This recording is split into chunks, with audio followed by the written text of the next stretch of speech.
I never feared the dark before that night. I loved camping, sleeping under the stars, hearing the whisper of the wind through the trees, but something about this particular forest felt, it wasn't just me. Even the other scouts seemed uneasy. The trees stood taller, their twisted branches reaching like skeletal fingers toward the sky. The air was heavy, thick with the scent of damp earth, and there was an eerie silence. No crickets. It was supposed to be a peaceful Boy Scout camping trip. Just a weekend in the woods, bonding over campfires and ghost stories. But that night, deep in the wilderness, I realized we weren't alone. And what I signed came as we set up our tents. The moment I hammered in the last stake, a chill ran down my spine. It was like someone was watching us. I turned, scanning the dense trees, but saw nothing. Just endless darkness.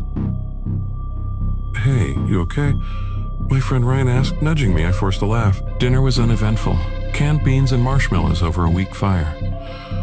But as night fell, that feeling of unease grew. Even the scout leader, Mr. Calloway, seemed tense.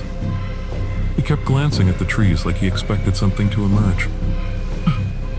I should have paid more attention. The first encounter, something circles my tent that night. I lay in my sleeping bag, staring at the thin fabric of my tent. The wind had picked up, rustling the leaves outside. Closed my eyes, willing myself to sleep. Then, I heard it. I held my breath, my body tensing. At first, I thought it was just another scout going to the bathroom. But then, the footsteps didn't leave. They circled my tent. Crunch, crunch, stalking me, my mind raced. Was it an animal, a prank? I wanted to call out, but my voice stuck in my throat. Then, silence. I exhaled shakily, trying to convince myself it was nothing. Until I heard breathing. Not the soft exhale of another camper. This was deep.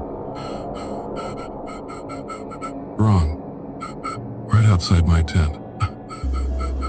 Summoning every ounce of courage, I whispered, "Who's there?" No response, instead a long, slow exhale. My skin prickled. Every instinct screamed at me to stay still. Then...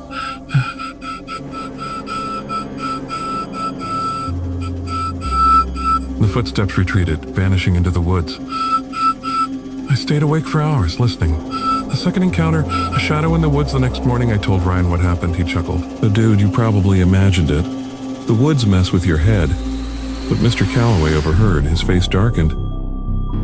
"You saw something?" he asked. "And I saw. Heard." I hesitated. It wasn't normal. He didn't laugh, he just nodded. "Don't wonder." That night, I barely left the fire's glow. The air was colder, and an unnatural fog crept through the trees. It felt wrong. Then I saw it. A shadow. Just beyond the trees, barely visible in the fog. Tall, motionless. Maybe I was just exhausted. Maybe it was the flickering firelight playing tricks on me. But when I glanced at Mr. Calloway, his face was pale. "You saw it, didn't you?"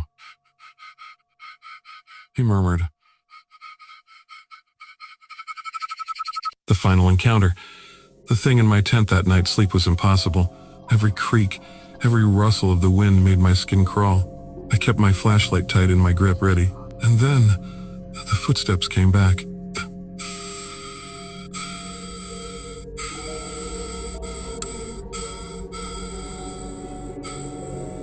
The fabric shifted, then the zipper moved. Slowly, deliberately, a pale hand slipped inside. Dirty, scarred, long bony fingers. I wanted to scream, but fear had frozen my voice. And then I saw its face, sunken eyes.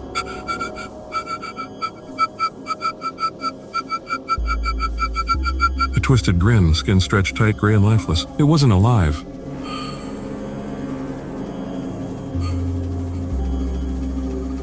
My body finally responded. I flicked on my flashlight for a brief second, the light. Then it vanished.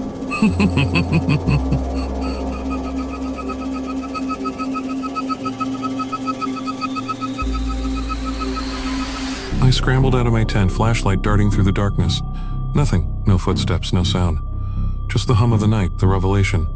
You're not the first warning, couldn't come fast enough. When I told Mr. Calloway, his face remained unreadable. Then, in a hushed tone, he said something that made my blood run cold. You are not the first to see him, and he won't be the last. Who was he? A long time ago, a boy went missing on a scout trip. I never found him. Some say he got lost. Others say something took him. And my blood ran cold. Mr. Calloway's face was dead serious. Every few years someone sees him a lost soul searching. And if he finds you, he trailed off. But what happens? I asked, voice barely a whisper. Most never find out. A chill ran down my spine. I didn't sleep the next night. And when we packed up the following morning, I couldn't shake the feeling that someone was still watching, waiting. And when I looked back at the tree line, I saw him. Just for a second, a pale face hidden in the shadows, smiling.